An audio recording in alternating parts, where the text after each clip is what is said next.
This lighting is terrible, you can't even see my dress. So I recently read Frankenstein, and I have a few comments on it.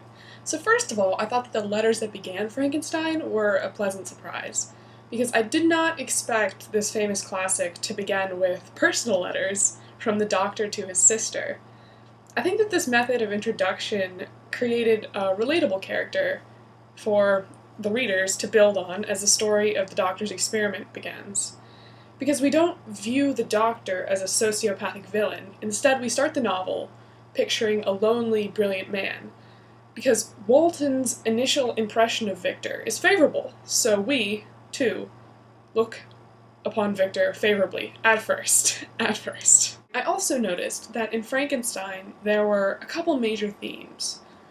One of the major themes of Frankenstein was ignoring issues will not make them disappear. This is important. Dr. Frankenstein spends most of the novel depressed and cursing himself and his monster. He creates life, and terrified, he hides from the life. So this creation is left to fend for himself, learning language, morals, and other basic skills through trial and error. The wretched appearance of the creature drives any and all companions away, and he finds himself overwhelmed by emotions.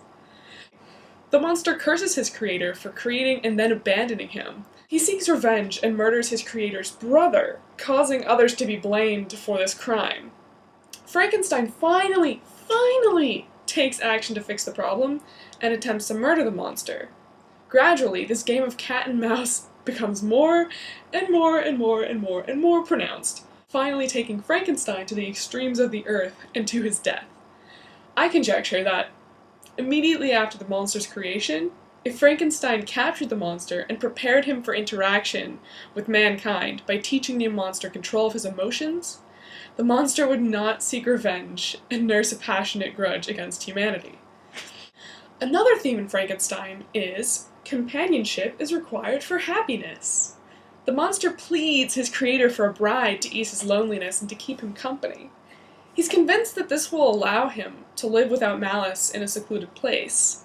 Felix de Lacy is filled with sorrow until his lover arrives at their small cottage.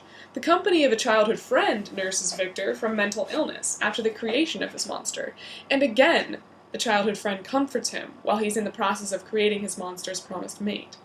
Finally, Frankenstein contains the concept of science gone awry.